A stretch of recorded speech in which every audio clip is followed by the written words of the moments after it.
lain lagi cara keluarnya. Cara keluarnya disunnahkan melangkahkan kaki kiri lebih dahulu, sambil membaca doa, Allahumma inni as'aluka min fadlik, Allahumma inni as'aluka min fadlik. Ya Allah, aku memohon kepadamu karuniamu. Aku memohon kepadamu karuniamu. Allahumma inni as'aluka min fadlik.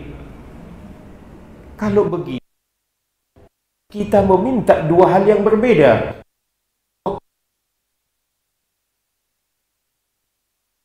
Keluar masjid, kita minta fadlik, berarti karunia Allah. Nah, itulah yang kita coba lihat pada pagi hari ini. Kita coba dulu rahmat, kemudian baru kita coba fadlin, atau ke dalam bahasa Indonesia diterjemahkan sebagai karunia. Rahmat Allah itu terdiri dari 100.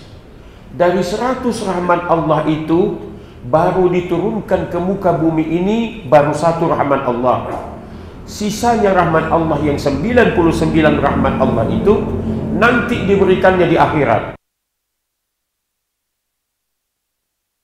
Melahirkan anaknya dan menyusui anaknya, maka kucing yang hamil melahirkan anaknya dan menyusui anaknya adalah bagian dari 1 rahmat Allah yang diturunkan ke muka bumi ini.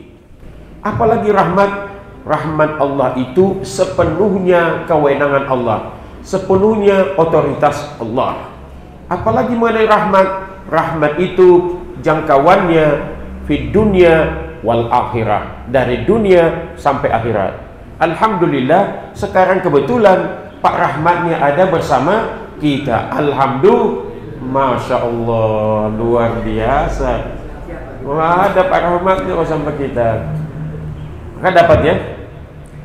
Itulah hebatnya di Indonesia. Apa hebatnya di Indonesia, Bapak Ibu sekalian? Orang mati saja, orang mati, bagaimana kita mengumumkannya? Orang mati. Dari masjid biasanya yang pertama diucapkan adalah Inna lillahi wa inna ilaihi raji'un. Setelah itu apa diucapkannya? Telah berpulang. Jadi orang yang mati saja pulang, itu artinya telah berpulang kepada kasih sayang Allah. Maka orang itu berarti dipanggil Allah. Kalau dipanggil Allah berarti dia berhadapan dengan Allah. Adakah orang yang senang mati? Ada orangnya. Padahal dengan mati itu sebenarnya dia berpulang ke rahmatullah. Jadi ada yang tidak senang, ada yang senang, ada yang senang, ada yang tidak senang. Kira-kira mengapa dia tidak?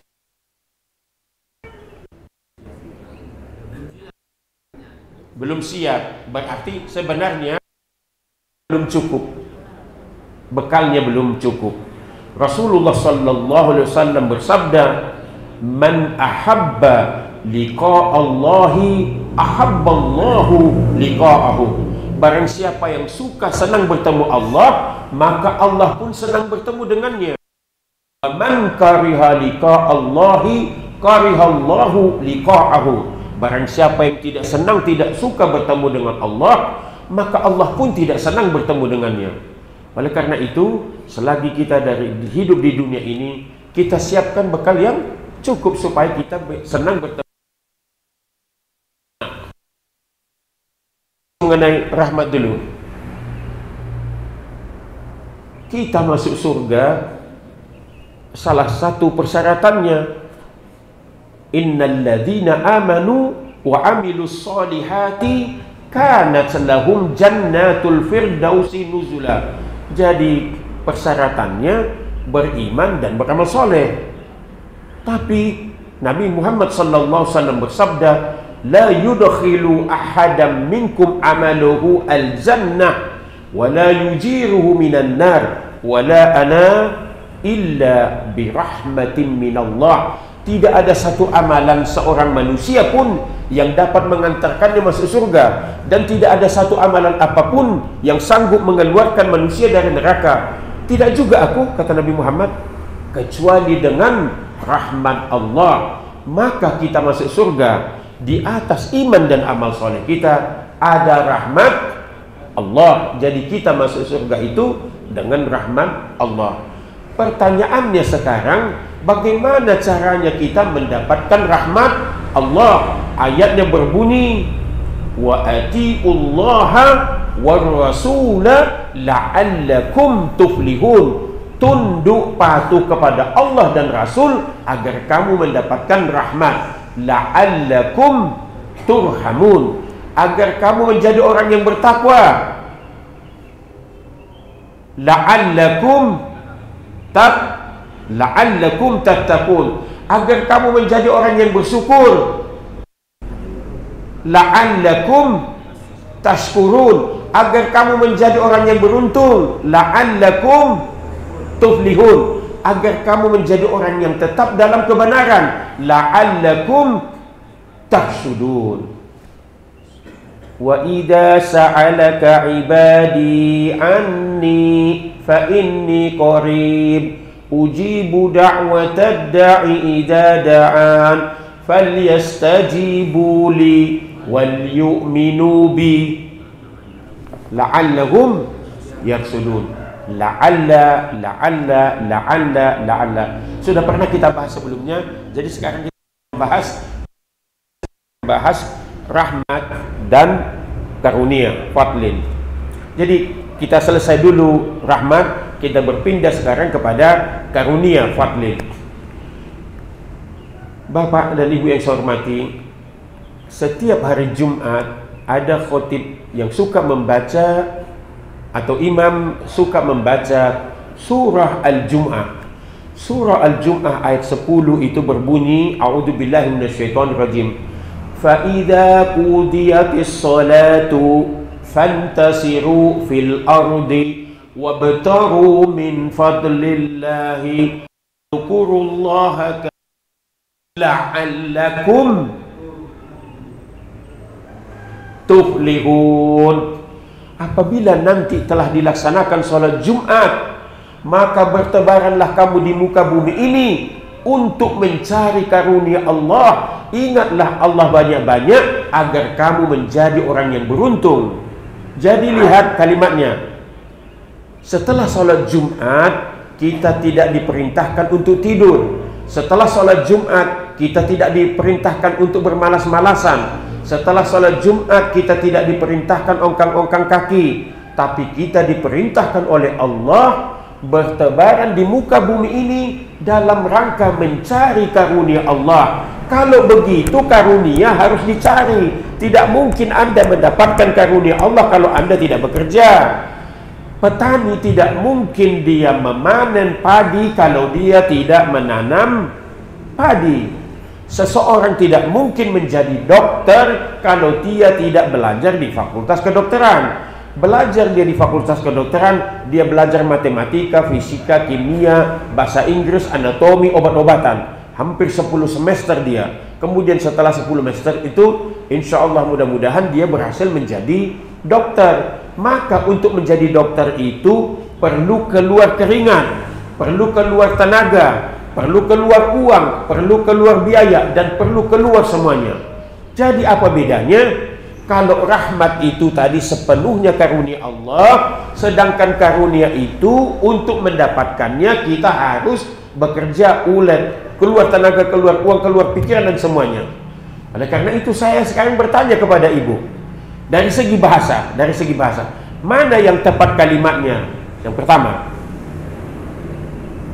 keluarga itu rahmati Allah dengan dua sepasang anak laki-laki dan perempuan. Keluarga rahmati Allah dengan sepasang anak laki-laki dan perempuan. Atau keluarga itu dikaruniai Allah dengan sepasang anak laki-laki dan perempuan.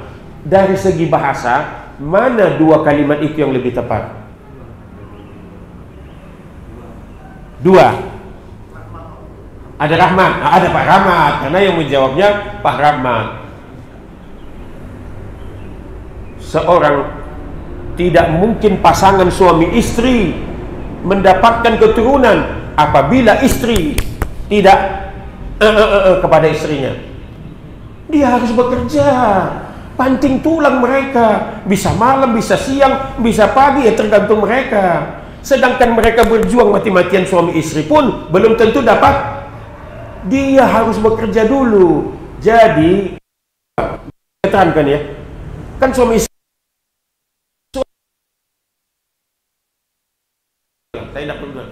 kalau dia nggak menyentuh istrinya, mana mungkin hamil istrinya.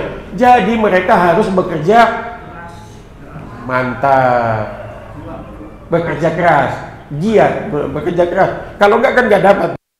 Dari segi bahasa sebenarnya lebih tepat kalimatnya kita gunakan dikaruniai untuk mendapatkan anak. Nah, jadi dengan demikian karunia itu atau fadlin itu jangkauannya adalah dunia.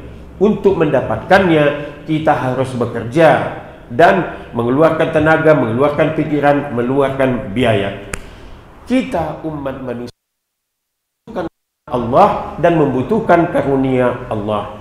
Oleh karena itu ayatnya berbunyi, inna rahmatallahi qaribum minal muhsinin. Sesungguhnya rahmat Allah itu dekat dengan orang-orang yang berbuat kebaikan. Kita ulangi, inna rahmatallahi qaribum minal muhsinin. Sesungguhnya rahmat Allah itu dekat kepada orang-orang yang berbuat kebaikan. Siapa saja orang yang berbuat kebaikan, terus menerus berbuat kebaikan. Ayatnya berbunyi, wasanazidul muhsinin.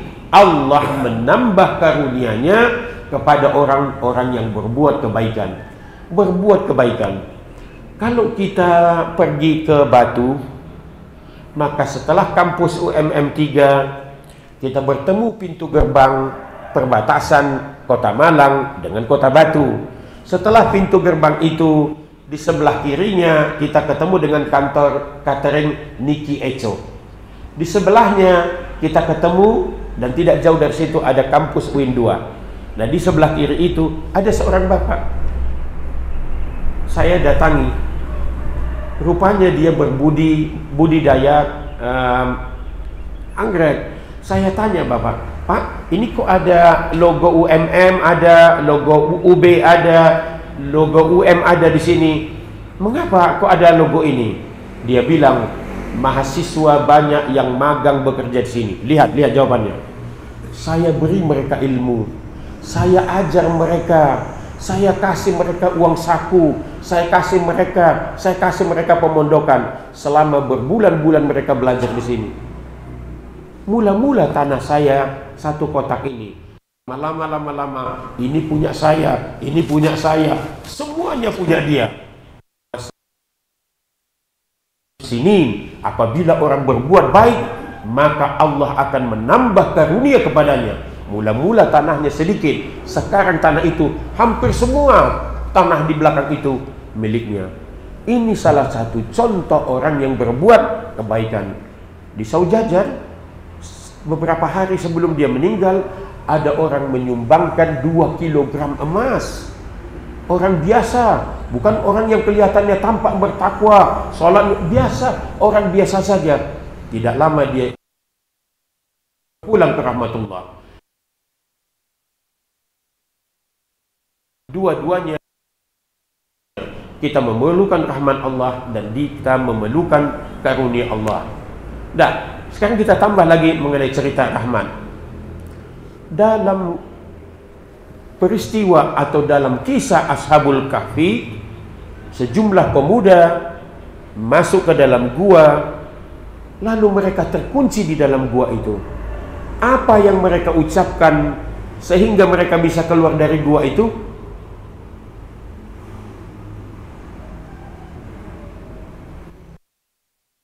Rajim. Id awal fityah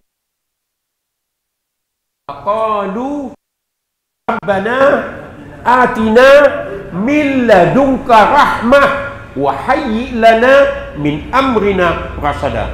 Mereka tahu bahwa mereka bisa keluar dari gua yang terkunci itu karena rahmat Allah. Oleh karena itu, kita harus menyadari di atas semua iman dan amal soleh kita harus bergantung kepada rahmat Allah. Tadi sudah kita ketahui bagaimana cara kita mendapatkan rahmat Allah. Inna rahmatallahi qaribum minal muhsinin. Nah, masih ada waktu 5 menit. Saya mau tambah 5 menit. Rukun Islam itu ada 5. Yang pertama mengucap 2 kalimat syahadat. Setelah itu sholat. Setelah itu zakat. Kemudian yang keempat yang kita kerjakan saat ini yaitu puasa. Kemudian yang kelima haji. Bapak dan Ibu, perhatikanlah semua rukun Islam itu nampak, semua terlihat. Dia sholat, nampak dia sholat. Bapak membayar zakat, datang ke petugas ambil zakat.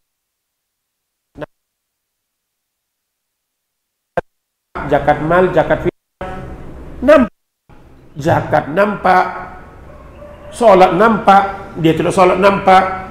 Kemudian dia pergi haji. Nah, itu hebatnya Indonesia.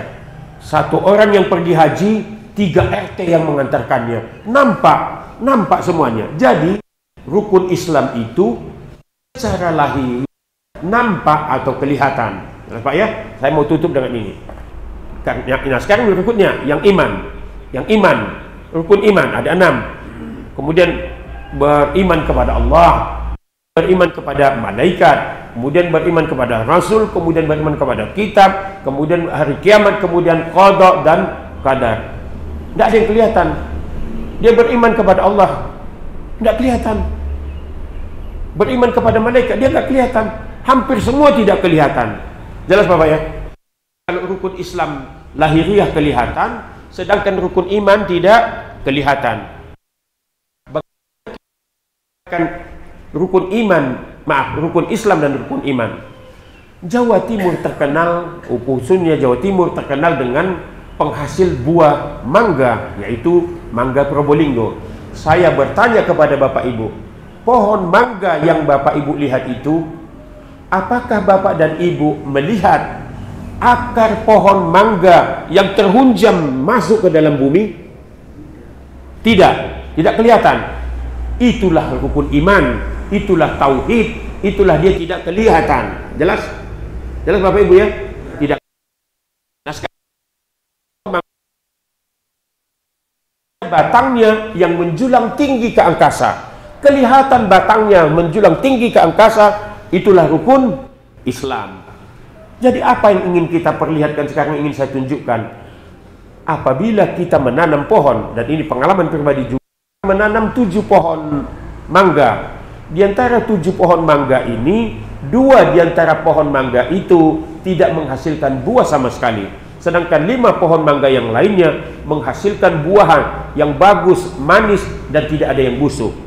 Oleh karena itu, terhadap 2 pohon mangga yang tidak berbuah, tidak menghasilkan buah itu, jangan Bapak dan Ibu menyalahkan batangnya yang kelihatan di atas. Bisa jadi yang bermasalah adalah akarnya. Nah, sekarang itu contoh analoginya. Nampak-nampaknya mereka seperti orang Islam. Kita lihat dia pergi sholat, dia pergi haji, dia pergi puasa, dia pergi puasa. Tapi di antara mereka yang tertangkap KPK yang banyak korupsi itu, termasuk di dalamnya orang Islam, nampaknya dari luar kelihatan seperti Islam, tapi mereka ikut tertangkap di dalamnya. Sebenarnya pada saat mereka tertangkap, pada saat mereka maksiat, pada saat mereka berbuat kezaliman itu, saat itu sedang lepas imannya. Jelas Bapak sekalian? Nampak seperti Islam. Jadi rukun Islamnya oke di atas. Sebenarnya mereka bermasalah dengan rukun imannya. Dapat Bapak sekalian? Hendaknya kita memperhatikan, kita umat Islam tidak bisa dipisah-pisah. Rukun Islam dan rukun iman, dua-duanya kita butuhkan. Kita membutuhkan rahmat Allah dan kita membutuhkan kasih sayang Allah. 5:25 cukup ya. Jadi untuk itu saya berpesan kepada kita semuanya, memperbaiki diri kita. kita dengan hadis Nabi yang mengatakan, "Man kana yaumuhu khairan min amsihi fahuwa rabiun." Barang siapa orang yang keadaannya, kehidupannya lebih baik hari ini daripada hari kemarin, maka itulah orang yang beruntung. Wa man kana yaumuhu misla amsihi fahuwa maghbunun. Barang siapa orang yang kehidupannya hari ini sama dengan hari kemarin, maka itu adalah orang yang merugi. Ketiga, man kana yaumuhu sarran min amsihi fahuwa mal'unun. Barang siapa orang yang kehidupannya hari ini lebih jelek, lebih buruk dari kemarin, maka itulah orang yang celaka. Menghimbau kepada kita semuanya, jangan kita jatuh kepada golongan yang kedua dan golongan yang ketiga. Jatuhlah kita kepada golongan yang pertama, yaitu hari ini lebih baik dari hari kemarin, maka tergolonglah kita kepada golongan orang yang beruntung. Cukup Bapak Ibu sekalian, kita 20 menit. Hah? 20 menit lagi. Oh, mesti ditambah. Nah, kalau begitu kita tambah materinya. 5.30 ya Pak, 5 menit lagi. Oh, mantap. Semangatnya Bapak Erek mantap. Oh, Pak Rahmat soalnya. Jadi begitu harus kita. Oleh karena itu kita pernah mendengar nasihat Khalifah Umar. Hasibu anfusakum qabla an tusabu. Hasibu anfusakum qabla an tuhasabu. Wazinuha qabla an tuzanu. Hisablah diri kalian sebelum kalian dihisab, timbanglah diri kalian sebelum kalian ditimbang. Berarti kita meyakini nanti ada umul hisab, ada dua-duanya. Kita menuju akhirat begitu panjang. Kembali kepada iman dan Islam tadi, nampak-nampaknya mereka berislam, tapi sebenarnya mereka bermasalah dengan rukun iman. Dia membantu pembangunan masjid, dia membantu rumah sakit, dia membantu madrasah. Kalau dia bermasalah secara imannya, dari sisi Allah, sia-sialah yang segala yang dikerjakannya. Ayatnya berbunyi, innama yataqabbalallahu minal muttaqin. Sesungguhnya Allah hanya menerima amalan orang-orang yang bertakwa. Tadi subuh, kemarin subuh, saya mengisi kajian seperti ini di Masjid As-Sahriyah di sebelah kampus UIN. Seorang bapak yang duduk di depan saya bertanya, Pak Ustadz, katanya rajin sholatnya, tapi kerjanya tidak ada yang pernah ketinggalan sholatnya, tapi kerjanya di bar, pekerjaannya menghidangkan, melayani minuman yang keras. Orang Indonesia kerjanya di Singapura, saudaranya mungkin barangkali. Dalam bulan puasa ini pun malam harinya menghidangkan minuman keras, tapi dia sholat. Ditanya, apakah amalannya itu diterima Allah?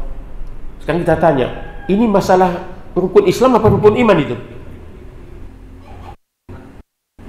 Nampaknya dia baik, dia sholat, ini dia itu, imannya sebenarnya masalah. Jadi Islam itu tidak boleh dicampur-campur. Baik, dari segi dunia dia terpandang, terhormat. Di kantornya nampak besar di kampung ini, misalnya 10 juta, 20 juta, 50 juta, tapi sebenarnya dia bermasalah. Jadi innama yataqabbalallahu minal muttaqin. Sesungguhnya Allah hanya menerima amalan orang-orang yang bertakwa. Dari segi duniawi dia dipandang orang, dia terhormat, dia dermawan, tapi dari sisi Allah sia-sialah apa yang dikerjakannya itu. kita hendaknya menghindari, jangan sampai terjadi seperti itu. Apalagi yang perlu kita lihat terkait dengan itu? Perjalanan sekarang kita ada di dunia. Saya bertanya kepada bapak dan ibu, kalau bapak dan ibu umurnya sekarang 65 tahun, kalau bapak dan ibu umurnya sekarang 60 tahun, kalau bapak dan ibu umurnya sekarang 55 tahun, saya bertanya kepada bapak dan ibu, di mana ibu 65 tahun 6 bulan yang lalu? Di mana bapak dan ibu 60 tahun 6 bulan yang lalu? Di mana bapak dan ibu 55 tahun 6 bulan yang lalu? Sudah dijawab. Di mana, Pak? Kalau umur bapak 65 tahun, maka 65 tahun 6 bulan yang lalu bapak dan ibu di dalam rahim ibu. Berarti di dalam alam rahim, di dalam kandungan. Berarti yang umur 60 tahun 6 bulan yang lalu, dia berada di dalam alam rahim. Kalau 55 tahun 6 bulan yang lalu, dia berada di dalam alam rahim ibunya. Sekarang kita lanjutkan pertanyaan yang kedua. Kalau umur bapak dan ibu sekarang 65 tahun, di mana bapak 67 tahun yang lalu? Kalau umur bapak dan ibu sekarang 60, di mana bapak dan ibu 62 tahun yang lalu? Kalau umur bapak, di mana bapak dan ibu 57 tahun?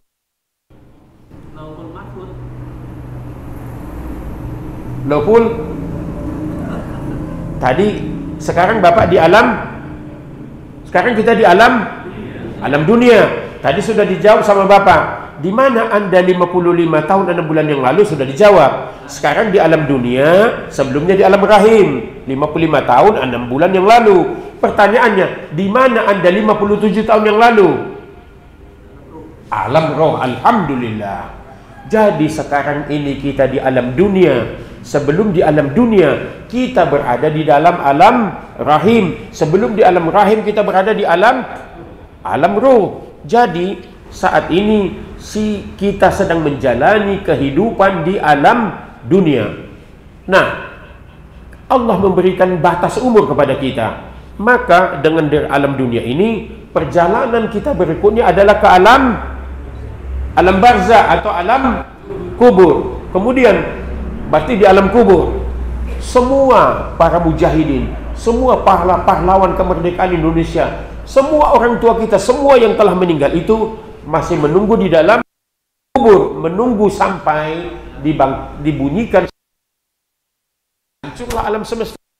Kemudian nanti ditiup lagi sangkakala yang kedua, maka berbunyi ayatnya, summa idza da'akum da'watan minal ardi idza antum tahrujun. Cukup dengan satu kali panggilan saja, maka keluarlah kamu dari bumi ini, perkeluaran kamu dari muka bumi ini, selanjutnya kamu menuju padang mahsyar. Jadi alam roh, alam rahim, alam dunia, alam kubur, menunggu kehancuran alam semesta, kemudian menunggu sangkakala yang kedua, dibangkitkan kita.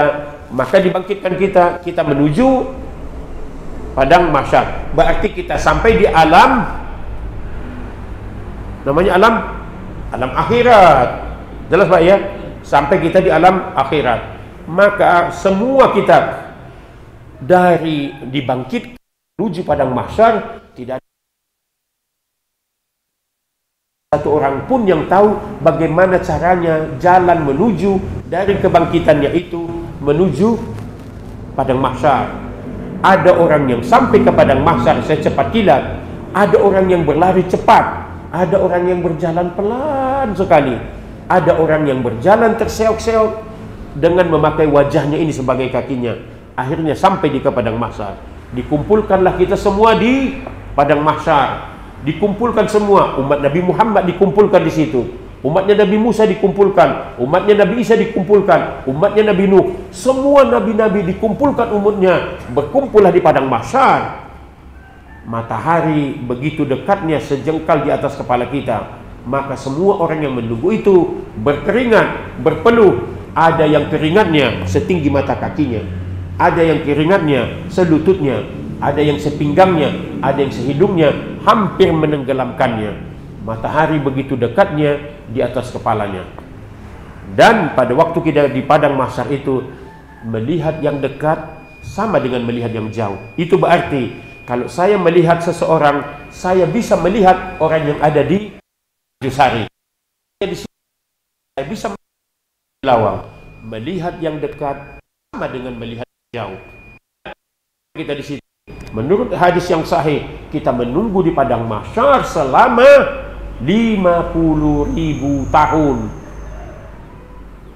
Panjang jalan kita. Begitu panjangnya jalan kita menuju akhirat tersebut. Belum, itulah untungnya, beruntungnya kita umat Nabi Muhammad. Umat Nabi Muhammad adalah umat yang datang paling belakangan, tapi umat Nabi Muhammad lah yang dihisap pertama kali. Untuk sampai dihisap, tidak bisa hisap dimulai sebelum ada.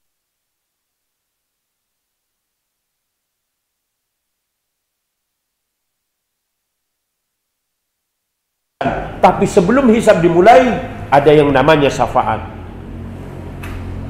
Ada yang namanya syafaat. Disinilah peran besar Nabi Muhammad. Ya, kita beruntunglah. Jadi, begitu panjang perjalanan kita menuju akhirat, hendaknya kita mempunyai bekal yang cukup. Bekal kita apa? Wa tazawwadu fa inna khairaz zadi taqwa. Berbekallah, karena sesungguhnya sebaik-baik bekal adalah takwa. Jadi semenjak kita dari dunia ini, hendaknya kita mempersiapkan bekal takwa kita. Sampun Pak ya, sudah terkurang habis tenaga gitu. Insya Allah habis ini lemes nih, tinggal tidur. Mohon tidak ada dulu jawaban Pak ya. Suara saya sudah habis ya.